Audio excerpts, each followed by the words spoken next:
कोणार्क। ओडिशा की धरती पर खड़ा वह सूर्य मंदिर, जिसे केवल एक इमारत कहना उस रहस्य की तौहीन होगी जो इसके हर पत्थर में छुपा है। यह मंदिर नहीं है, यह समय के खिलाफ लिखा गया एक शिलालेख है, एक ऐसी रचना जहां विज्ञान, धर्म, कला और खगोल शास्त्र सब एक साथ मिलते हैं, लेकिन फिर भी यह अधूरा है, टूटा हुआ, खंडहर।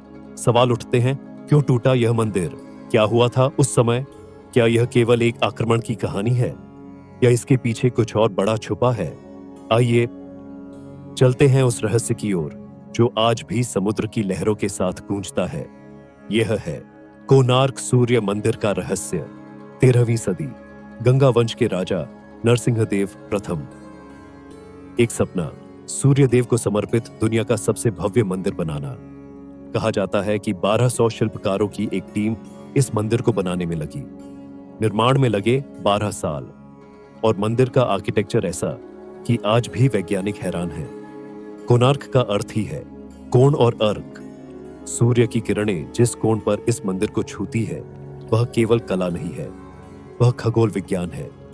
मुख्य मंदिर को बनाया गया एक विशाल रथ के रूप में, जिसमें 24 पहिए हैं और 7 घोड़े।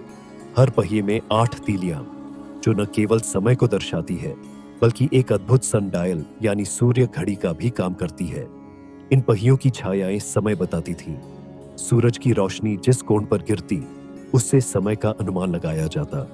ऐसा विज्ञान जो कला में छुपा है और ऐसा कला जो विज्ञान में खुला है। इस मंदिर की स्थापत्य योजना अपने आप में एक खगोलीय ग्रंथ है। इसकी दिशा, आकार और प्रतीक सब सूर्य पूजा के वैज्ञानिक आधार पर बनाए गए। 7 घोड़े, सप्ताह के 7 दिन, 24 पहिए, 24 घंटे।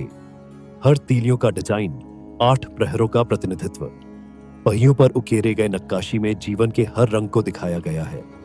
नृत्य करती स्त्रियां, संगीत बजाते कलाकार, युद्ध के दृश्य और काम कला की झलकियां। लेकिन यह केवल कला नहीं है, यह जीवन का उत्सव है। हर नक्काशी एक संदेश है कि जीवन अपने हर रूप में पूज्य है। लेकिन फिर भी यह अद्भुत संरचना अधूरी क्यों है? इसके शिखर कहां हैं? कहां है वह विशाल ध्वजस्तंभ जो कभी इसके शीर्ष पर लहराता था? यही है वह रहस्य जो इस मंदिर को सिर्फ स्थापत्य नहीं, एक रहस्य बना देता है। इतिहास कहता है मंदिर पर कई बार आक्रमण हुए। तुर्क आक्रमणकारी इसे नष्ट करने आए, क्योंकि यह केवल मंदिर नहीं था, यह सत्ता का प्रतीक था, यह विश्वास का प्रतीक था। लेकिन कुछ लोक कथाएं कहती हैं मंदिर के शीर्ष पर एक विशाल चुंबकीय पत्थर था जिसे धुरी कहा जाता था। वह पत्थर इतना शक्तिशाली था कि समुद्र के किनारे से गुजरने वाले जहाजों के कंपास गड़बड़ा जाते थे। कहा जाता है कि पुर्तगाली नाविकों ने इस चुंबक को निकाल दिया, जिससे मंदिर की संरचनात्मक संतुलन बिगड़ गया और धीरे धीरे मंदिर गिरने लगा। पर क्या यह पूरी सच्चाई है? कोणार्क के पत्थरों में केवल नक्काशी नहीं है, वहां कहानियां भी बसी हैं। ऐसी कहानियां जो इतिहास में दर्ज नहीं, लेकिन लोगों के दिलों में जीवित हैं। कहा जाता है मंदिर के निर्माण के दौरान एक समस्या आई। मुख्य शिखर पर कलश स्थापित करने के लिए पत्थरों का संतुलन नहीं बन पा रहा था। 12 साल का एक बालक धर्मपद, जिसने आकर उस समस्या का समाधान बताया, और जब काम पूरा हुआ धर्मपद ने समुद्र में छलांग लगा दी ताकि कोई उसका रहस्य जान न सके। यह केवल कथा है या उसके पीछे छुपा है किसी अद्भुत गणितज्ञ बालक का योगदान? फिर है चुंबकीय पत्थर की कहानी। धुरी जिसे हटा देने से मंदिर गिरा, पुर्तगाली नाविकों द्वारा चुंबक निकालने की कथा, और वह रहस्य जो अब तक बिना प्रमाण के हवा में तैर रहा है। इन मिथकों में सच्चाई कितनी है? इतिहास मौन है, लेकिन लोक कथाएं अब भी गाती हैं। मंदिर के खंडहर अब भी वो किस्से सुनाते हैं। यह मंदिर केवल पूजा का स्थान नहीं था, यह एक वेधशाला था, एक खगोलीय गणना का केंद्र। पहियों की रचना, सूर्य की दिशा में मंदिर का मुख होना, हर नक्काशी में छुपी ज्योतिषीय और खगोलीय जानकारी, सब मिलकर इसे विज्ञान और अध्यात्म का संगम बनाते हैं। वैज्ञानिकों का मानना है कि इन पहियों का उपयोग केवल समय जानने के लिए नहीं, बल्कि ग्रहों की स्थिति और खगोलीय घटनाओं के अनुमान के लिए भी किया जाता था।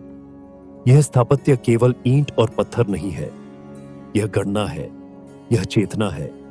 लेकिन क्या उस समय के शिल्पकारों को यह सब ज्ञान था, या फिर यह ज्ञान कहीं और से आया? क्या हम उस विज्ञान को अभी तक पूरी तरह समझ भी पाए हैं?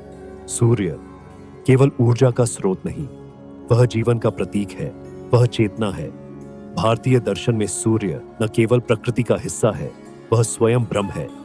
कोणार्क सूर्य का रथ, जो समय के पहियों पर सवार है, जो जीवन के हर क्षण को प्रकाश से भरता है। योग में सूर्य नमस्कार केवल शारीरिक व्यायाम नहीं, वह सूर्य से जुड़ने का माध्यम है। उसी भाव को पत्थर में गढ़ दिया गया इस मंदिर में।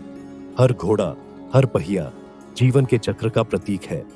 नृत्य, संगीत, कामकला, सबके चित्रण में वही संदेश छुपा है। जीवन को उसके पूरे रूप में स्वीकार करो। शरीर, मन और आत्मा का संतुलन ही सच्ची पूजा है। रहस्य आज भी वही है, शायद कभी हल ना हो, लेकिन यही तो है रहस्य की खूबसूरती। सवालों का होना ही हमें खोजने के लिए मजबूर करता है। कोणार्क हमें सिखाता है, आस्था और विज्ञान, कला और गणित, मनुष्य और प्रकृति, सब एक ही रथ के पहिए हैं, और यह यात्रा कभी रुकती नहीं। यह है कोणार्क, न केवल एक मंदिर, बल्कि एक प्रश्न, एक दर्शन, एक जीवंत रहस्य।